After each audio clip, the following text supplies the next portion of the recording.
Hello friends, नए blog में आप लोग का स्वागत है। आज लाठी वाले बाबा अपने पूर्वज की बारे में बात करेंगे। हमारे पूर्वज की कहानी और विशेषताएं। लाठी वाले बाबा कहानी सुना रहे हैं कि हमारे पूर्वज पहले से ही इस तरह के आ रहे हैं कि कोई न कोई इसमें संत और महात्मा होता जा रहा है। सबसे पहले हमारे पूर्वज थे, उनका नाम था, सबसे बड़े थे, उनका नाम हरिशरण बाबा, दूसरे का नाम नारायण बाबा, तीसरे का नाम धनई बाबा, चौथे का नाम कालीचरण बाबा। इसमें सबसे बड़े हरिशरण बाबा बड़े थे, मशहूर थे। ये किसी की बात को मानते नहीं थे। जिस समय इन लोगों का राज था उस समय मुसलमानों का राज था, मुसलमानों की छावनी थी मुबारकपुर दतौड़ा। एक समय गोसाई जो थे वो मठ के मालिक थे। उन्होंने कहा कि ऐसा है कि तुम लोग यहाँ से भाग जाओ। हमारे पूर्वजों का पहला घर था भोरों की मठिया, गांव के दक्षिण तरफ। इसके बाद हरिशरण बाबा तुरंत तैश में आए और गए मुबारकपुर।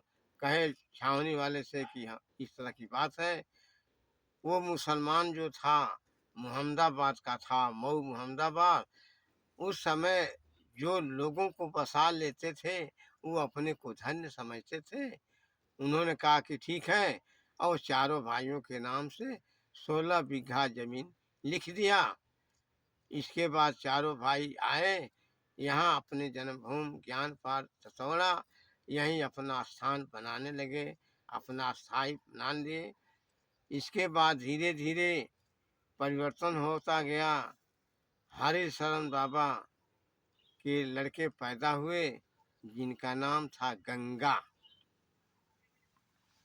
दूसरा नारायण बाबा के 4 बेटे थे, सहदेव, बिन्नू, हरे, रघुवंश। एक बाबा थे उनका नाम तो हम भूल गए, लेकिन प्रकाश में 3 बाबा आते हैं। ये खानदानी है।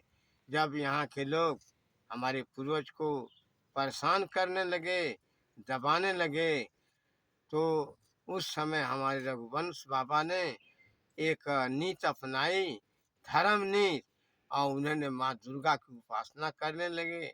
इतनी उपासना करने लगे कि साक्षात माँ दुर्गा ने रघुवंश बाबा को दर्शन दी और कहे कि जाओ बेटा, जहाँ मुसीबत पड़े मुझे याद करना। आज देन है दुर्गा जी की, हमारे खानदान में रघुवंश बाबा मशहूर हो गए। और आसपास के रहने वाले जितने अपने को लंठ और बदमाश, उन सब दुर्गा जी की बात को मान गए कि आज दुर्गा जी के बल पर रघुवंश जी हम लोगों को दबा रहे हैं। इस तरफ से दुर्गा जी को बहुत से लोगों ने अपनाया और अपनाने के बाद आज कुछ दुर्गा जी पर काबू पा गए। इसके बाद धनई बाबा के लड़के थे सरजू, सरजू बाबा, सरजू। सरजू बाबा। कालीचरण बाबा का कोई नहीं संतान थी। तो ये कहावत है कि हमारे खानदान में एक ही कमी आ रही है। तो शादी नहीं किए थे? शादी किए थे कोई। अच्छा। हाँ, खानदान की है कि कोई एक न एक जो है बिना पुत्र का होता है, बिना संतान का होता है। इसके बाद जो है गंगा बाबा के लड़के पैदा हुए, जिसमें केशव, जगदीश, राम। अब सहदेव बाबा के लड़के हुए 3, लाल बहादुर शास्त्री, राजकुमार, राजपति है। इसके बाद जो है रघुवंश बाबा इन्हीं के पीछे अपना शादी नहीं किए, जिंदगी निर्वाह किए और इन लोगों के अपने बेटे से भी महान समझते थे। इसके बाद सरजू बाबा के लड़के हुए श्री सुखदेव मुनि।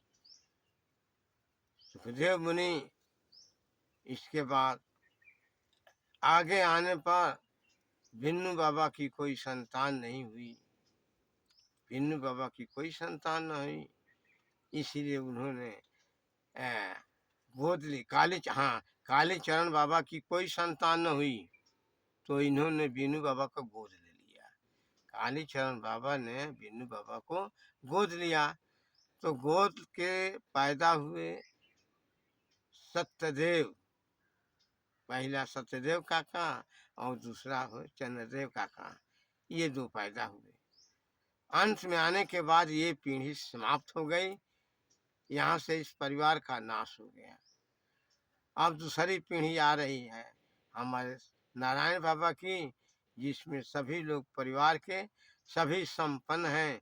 इसमें कोई डॉक्टर है, कोई इंजीनियर है, कोई कुछ है, इस तरह से परिवार संपन्न है।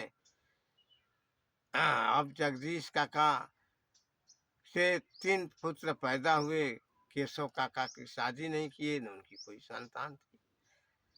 जगदीश काका के 3 लड़के हुए, ब्रह्मदेव, श्री कृष्ण, शिव शंकर। इनके आगे बढ़े हुए और संतानें चल रही हैं। इसके बाद सुखदेव मुनि जी के 6 लड़के हुए, जिसमें एक लड़का बचपन में ही मर गया। 5 बेटे तैयार हुए, पांचों के 5 आबाद हैं, आज भी बहुत अच्छी तरह से जीवन व्यतीत कर रहे हैं। यही हमारे खानदान की देन है, यही हमारे पूर्वज की देन है। ये हमारे पूर्वजों में लाठी वाले बाबा यही खोज किए कि सबसे एक बड़ी महानता है कि इस खानदान में कोई न कोई साधु होता आ रहा है। और लाठी वाले बाबा का कहना है, लाठी वाले बाबा का आशीर्वाद है कि भविष्य में इस खानदान में कोई न कोई अवश्य महान साधु बनकर रहेगा, इस गांव का नाम अमर करेगा, रोशन करेगा। धन्यवाद। ठीक है फ्रेंड्स, लाइक और सब्सक्राइब जरूर करें। धन्यवाद।